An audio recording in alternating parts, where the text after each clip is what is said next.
नमस्कार आप सभी को, जय श्री राम।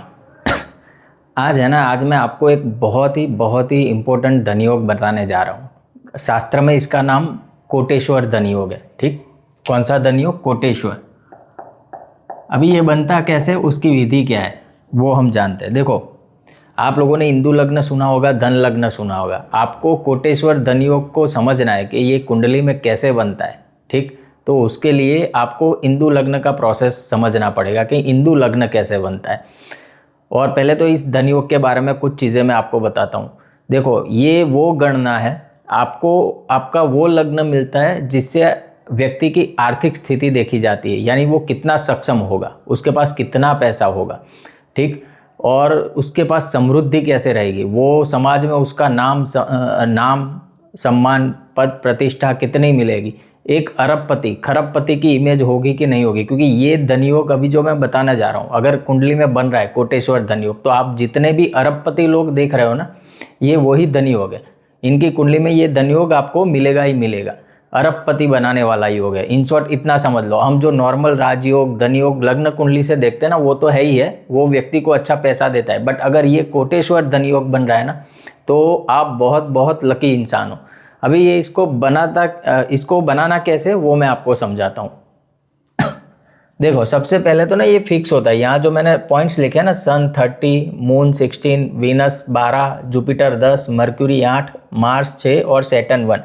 ये कलाएँ हैं सूर्य से लेके शनि तक के जितने भी ग्रह, उसकी कला ये फिक्स है।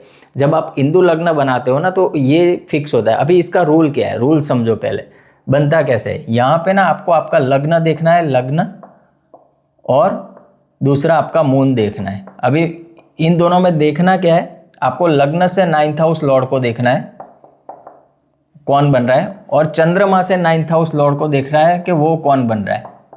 ठीक है, तो जैसे मैंने यहाँ पे एक सिंपल चार्ट बना के रखा है। यहाँ पे आप देखो, लग्न से 9th हाउस लॉर्ड कौन बन रहा है। यहाँ पे 10 नंबर की राशि, ये किसकी राशि होती है? शनि की राशि होती है। तो हम पहले लग्न से 9th हाउस लॉर्ड कौन बना? सैटर्न, उसको लिख दिया यहाँ पे। अभी चंद्रमा से 9th हाउस लॉर्ड कौन बन रहा है, गिनो।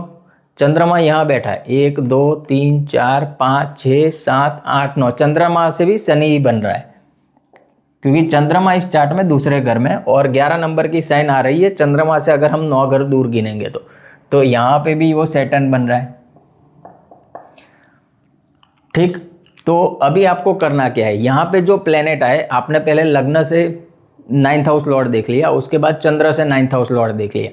अभी वहाँ पे जो प्लेनेट आ रहा है, ठीक है, जो 9th हाउस लॉर्ड बन रहा है, उसका कला कितना है वो यहाँ पे देख लो। जो मैंने ये पॉइंट्स लिखे ना, अपने को कौन सा प्लेनेट मिला, दोनों में हमें सैटर्न ही मिला। तो सैटर्न के सामने कितने पॉइंट है? 1। तो हम क्या करेंगे, सैटर्न प्लस सैटर्न 2 जोड़ देंगे। ठीक है, क्योंकि 1 और 1 2 हो जाएंगे ना, सैटर्न को 1 पॉइंट मिला है। अभी करना क्या है आपको, देखो 2 कंडीशन बनती है इसकी। क्या बनती है, अगर 12 से ज़्यादा, यहाँ तो सैटर्न था इसलिए 2 है, बट अगर 12 से ज़्यादा बन रहा है टोटल आपका इन दोनों का, तो आपको क्या करना है, 12 से उस टोटल को आपको डिवाइड कर देना है। मान लो यहाँ पे सैटर्न नहीं आता, लग्न से 9th हाउस गिनते हुए हमारे पास आ जाता वीनस। ठीक है, तो वीनस के कितने पॉइंट है? 12।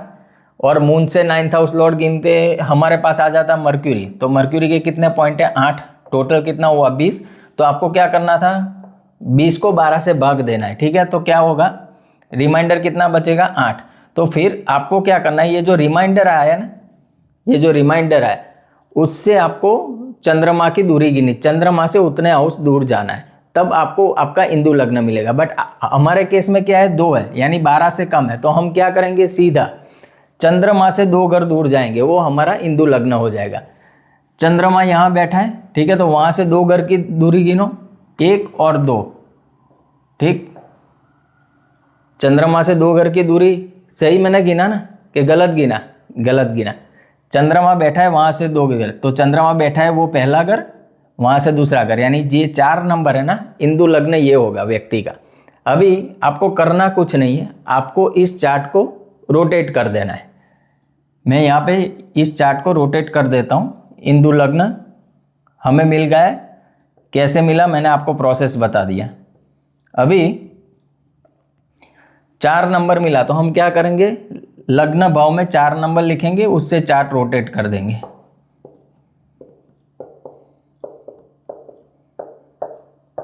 ठीक, अभी आप एज इट इज जो प्लेनेट यहाँ पे जिस राशि में वो यहाँ पे लिख दो। 4 नंबर में कौन है? 4 नंबर में राहु है। 5 नंबर में है कोई नहीं है। 6 नंबर में कौन है? मंगल है।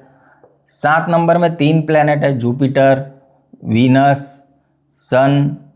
8 नंबर में कौन है? मरकरी है। 9 नंबर में कोई नहीं है, सैटर्न है। 10 नंबर में कौन है? केतु है।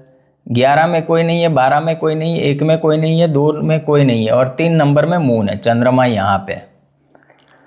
अभी आपने ये तो निकाल लिया आपका हिंदू लग्न क्या है, और लग्न कुंडली उस हिंदू लग्न के हिसाब से हमने रोटेट कर दी। अभी कोटेश्वर धनयोग कब बनेगा, उसके 2 रूल है।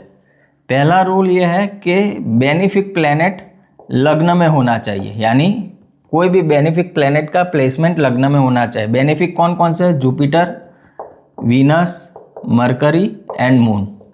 तो यहाँ पे है? नहीं है, चलो ठीक। दूसरा रूल क्या है कि लग्न को बेनिफिक प्लैनेट एस्पेक्ट देना चाहिए। बेनिफिक प्लैनेट एस्पेक्ट टू लग्न, तो वो बन रहा है? वो भी नहीं बन रहा है। देखो, तो इस कुंडली में वो योग नहीं बन रहा है, कोटेश्वर धन योग। बट यहाँ से आप दूसरा क्या डिफाइन कर सकते हो? देखो, सबसे बढ़िया बात है कि लग्न में बेनिफिक प्लैनेट बैठे और कम से कम एक बेनिफिक प्लैनेट लग्न को देखे, तो ऐसा व्यक्ति अरबपति बनता है। वो नहीं है, तो अब हम इसको एनालाइज कैसे करेंगे? कोई ना कोई प्लैनेट लग्न में बैठा होना चाहिए। मान लो यहाँ पे राहु बैठा है, भले ही वो पाप ग्रह है, बट प्लैनेट बैठा है ना, दैट मीन्स कि ये व्यक्ति के पास पैसा आएगा जरूर। कैसे आएगा? संघर्ष करके, बट पैसे वाला बनेगा ये व्यक्ति। दूसरा, कोई एक मैलिफिक या बेनिफिक कोई भी प्लैनेट लग्न को देखना चाहिए। तो यहाँ पे कोई देख रहा है, देखो केतु लग्न को देख रहा है। दूसरा कोई देख रहा है, दूसरा कोई प्लैनेट नहीं देख रहा है। ठीक, तो कम से कम एक प्लैनेट देख रहा है, तो ये व्यक्ति अरबपति नहीं, बट ये व्यक्ति लखपति तो जरूर बनेगा। अभी दूसरा आपको क्या चेक करना है हिंदू लग्न से, वो समझ लो। अभी आपको सिर्फ सेम एज लग्न कुंडली, आप लग्न कुंडली जैसे एनालाइज करते हो ना, जितने धनयोग, राजयोग, वो सारे कंडीशन हिंदू लग्न पे बना लो। अभी यहाँ पे हम देखें कोई धनयोग, राजयोग कुछ बन रहा है? धनयोग, राजयोग कुछ बन रहा है? यहाँ पे कोई नहीं बन रहा है। ठीक है, यहाँ पे बट एक चीज़ बहुत बढ़िया है, जुपिटर एंड वीनस। वीनस यहाँ पे दिग्बली है 4th हाउस में, जुपिटर भी 4th हाउस में उच्च का होता है, बहुत अच्छे रिजल्ट देता है। दूसरा 4th लॉर्ड 4th में है। ठीक, तो ये कंडीशन बहुत अच्छी है। 5th हाउस में एक बेनिफिक प्लैनेट है, बट वो दुश्मन की राशि में, बट आप यहाँ देखोगे तो राशि परिवर्तन हुआ है, तो ये भी एक राजयोग से कम नहीं है।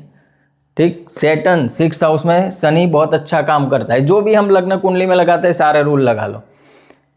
ठीक है, फिर 2nd लॉर्ड केंद्र में बैठा है, वो भी एक अच्छी कंडीशन है।